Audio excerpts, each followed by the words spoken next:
to blame Blair Walsh solely for that miss and the loss is just completely wrong. It's completely wrong. First off, Seattle won the coin toss at the beginning of the game, so we got to choose which side of the field we were on. We knew the sun was going to be setting on that side of the field and shouldn't want that side of the field at the end of the game in the fourth quarter. We knew that Blair Walsh is terrible from close in range on the left hash mark, because he hooks everything. Just the left hash mark in general isn't his strength. But still, on our final run play before the field goal effort, we ran the ball all the way to the left side of the frickin' field from the right side of the field. So there was all kinds of things unnecessarily done to make this way more difficult than just a 27-yard field goal for Blair Walsh, which it was supposed to be, but it was not. However, had the ball went through the uprights, we're all ecstatic talking about, this coming week's game. So it would have righted all the wrongs. But that's what it was. They were saving the game. If Blair Walsh makes that kick, he saved us that game. He won us that game. He didn't lose us the game by missing the kick. You have to be in the lead and then have something bad happen in order for it to lose you the game. Okay, he just was not able to win us the game. But the kick, in fact, is number 2 in the blame meter. So that leaves, that's right, the number 1 most significant reason for the Vikings' loss, the most blame out of anything, should go to the play. That's why I called it the play. Like, it shouldn't have been that hard to figure out where we were going with this. It's the play. It was the turning point in the game. We had just gone up 9-0 in the fourth quarter. They got one first down play, big whoop, and here we go, okay? They have a terrible snap. They're going to lose 10, 15, 20 yards, and we're in total control still, all the momentum. They can't do anything. They need to score twice. They're not even in scoring range. They're not going to get in scoring range. And Captain Munnerlyn inexplicably whiffs, takes a terrible, senseless, don't give me this I was going for the ball crap, He takes this terrible, senseless, and Russell was so fast to get back up. Like, you see how fast he got back up with the ball? Like, what did you expect him to do? Just lay on it? Like, come on, man. Captain Munnerlyn whiffing on Russell Wilson. That was the play. That was the turning point. If that play ends the way it was supposed to, with, 3 to 4 Vikings defenders just smothering Russell Wilson for a 15-yard loss, I really, really, really, really don't think that the Vikings lose that game. That play opened the floodgate. It was the turning point. It was the taking away. You could feel it. Me as a Vikings fan, I felt it. That was the play where I went, oh, look at how much time's left. Look at what the score is. Look at who we're playing against. We're the Vikings. Remember who we are. Remember what we're watching. We are going to find a way to lose this. And that's exactly what we did as a team. We found a way to lose it. We had not already won it. And then Blair Walsh came out and did one terrible mistake, and that lost it for us. Couldn't be farther from the truth. So, your number 1 blame game answer is the play. Primarily Captain Munnerlyn, with some help from Josh Robinson and a little bit from Xavier Rhodes. So there we go.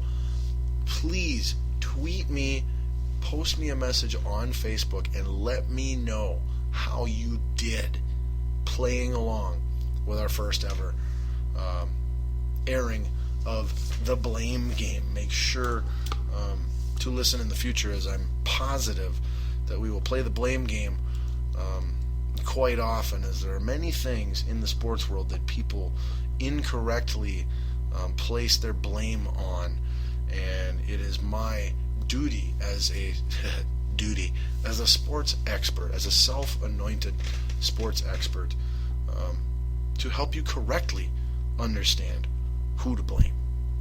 All right. Well, let's close here on the Vikings and get to some other pro football. Holy cow, this is going to be the longest show ever. All right. But hey, it's was the last game of the Vikings season. They lost 10-9 after being up 9-0 in the playoffs. Like, come on, you had to know that was coming.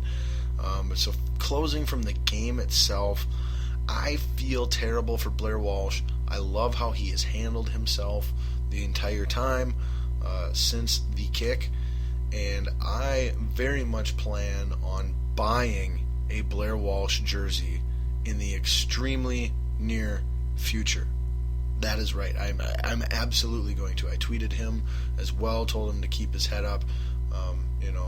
It wasn't him alone by any means that lost us the game. And yeah, I think to help show my support both for him and, to other Vikings fans to really get, say a message, kind of make a statement, I'm definitely getting a Blair Walsh jersey. That's right. I'm not screaming for him to be fired or cut. I'm going to go buy a Blair Walsh jersey, and I'm going to wear it proudly for hopefully the next several years when he is hopefully on the team. As far as Mike Zimmer goes, he had his press conference, his end of the season press conference on, it was either Monday or Tuesday. That was a good listen on KFA and the Sports Leader 100.3 here in Minnesota. The main interesting thing, the really only piece of real information we got out of that is that there has been a coach on the Viking staff whose contract has not been renewed, and that is the offensive line coach. Mike Zimmer was asked who they're looking at, if they have any, if we could know any of the people who are being considered for that, who are a candidate. And Mike Zimmer said, and I quote, "Everyone is a possibility." So with that being said, allow me to take this opportunity right now to throw my hat into the ring.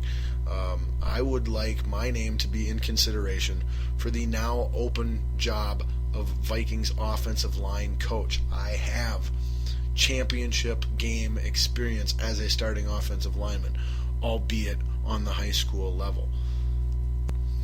I have expert understanding of both blocking techniques individually and blocking schemes as a team and a unit. I guarantee you I can make this offensive line better. Come whatever, any test, form of, measure of competency that you would like to come up with, Mr. Wolf, Mr. Zimmer, and anyone else, and Mr. Spielman, anyone else in the Vikings organization who's in charge of this decision, please send it my way, and I assure you I will prove that I am the man for the job and can get this offensive line producing the way it needs to so that the Vikings can realize their Super Bowl championship aspirations in the near future. Now, I was going to get into our discussion of who's going to stay, who's going to go, who should stay, who should go, who's going to stay, who's going to go, and who we should get moving forward. But I think we've covered so much time with the Vikings here, and I also think that there's so much more time now for the next several months to talk moving forward with the Vikings that we will save that topic for another show. Most likely next week we will do that topic, and that would actually go along great with our next week's Viking topic I have planned, which is my final season grades. I am going to give the final season report card for all of the Vikings players. They will get a final season letter grade from yours truly. So tune in for that next week, and when doing that, we will discuss then who should stay, who should go, who will stay, who will go, and who we should be looking to bring in that's new. All right, well, that's it finally for Vikings talk. Balls on fire, purple vein, spew.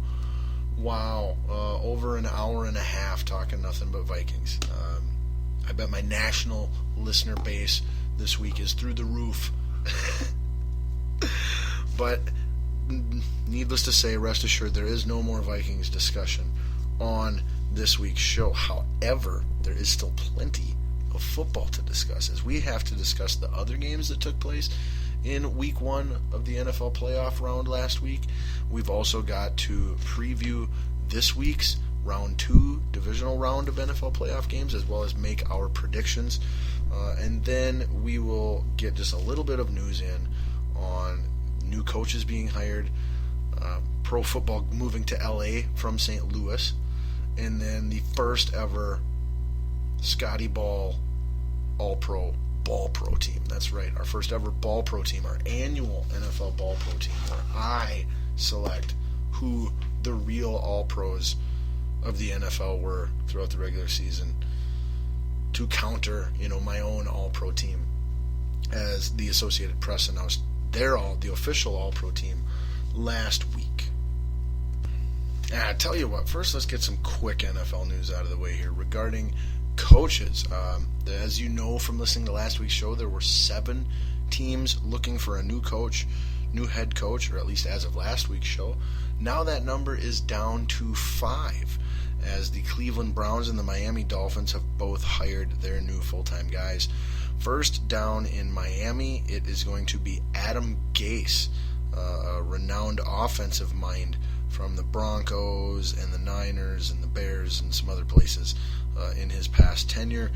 Been a big name for a while now, finally getting his first crack at being a head coach.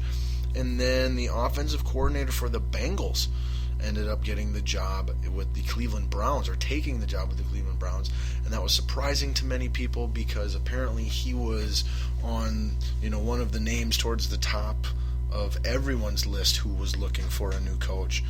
So people are surprised that he took Cleveland right away when there were, other debatably better offers still on the table yet that he hadn't, that he didn't bother to look into at all. But so anyway, you've got 2 new coaches found, and I say, 5 now because I really personally think, well, A, it's not going to happen, but B, it freaking should. Oh my gosh, should it ever? It's ridiculous. Nothing but death is going to fire this guy, I think. But the Cincinnati Bengals, after the way they lost to the Pittsburgh Steelers, Marvin Lewis going 0-7 in his postseason career. He's made the playoffs with his team 7 times. He's lost all 7 games.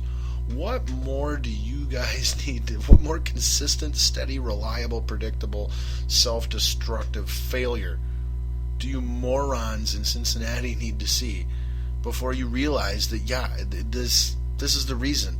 That's the guy. That's the guy right there. Marvin Lewis. He's the guy. It's his fault, not mine. His team blew a freaking lead to a team whose quarterback couldn't throw the ball more than 3 yards downfield at the end of the game. They lost it by mental errors, getting 2 personal foul penalties after a play had ended, giving the team almost 40 yards that put them in the field goal range to get the game-winning field goal when they had it won. Because they were in the lead. Your team's losing with way more talent at home in the playoffs because they're undisciplined. That's a coaching issue. Good Lord. So hopefully the fans of Cincinnati get what they deserve, which is a fresh start from Marvin Lewis. And hopefully the Cincinnati Bengals fire Marvin Lewis as head coach in the coming future. However, I don't see it happening. I think they're literally married to each other or something. It's inexplicable. So there's your NFL coaching carousel news for now. I'm sure we'll have more head coaching news on next week's show. Well, I think that'll actually segue quite nicely from our coaches discussion to our recap of last week's playoffs events. As I mentioned just a moment ago, how Marvin Lewis and his Cincinnati Bengals, being the 3 seed hosting the 6 seed Pittsburgh Steelers, lost in epic fashion. That game saw horrible weather conditions as well, only this was, mostly torrential rain for the most part. Made it a semi-ugly game to watch for the majority of it, but it was very physical, very hostile. Big Ben went out with injury at one point towards the end of the game. Steelers had a 15-0 lead. Well, yeah, I want to say it was 15-0 lead. Maybe. But I know they had 15. And then the Bengals came back, ended up being up 16-15 with a matter of, a minute or less to go. they had the game won.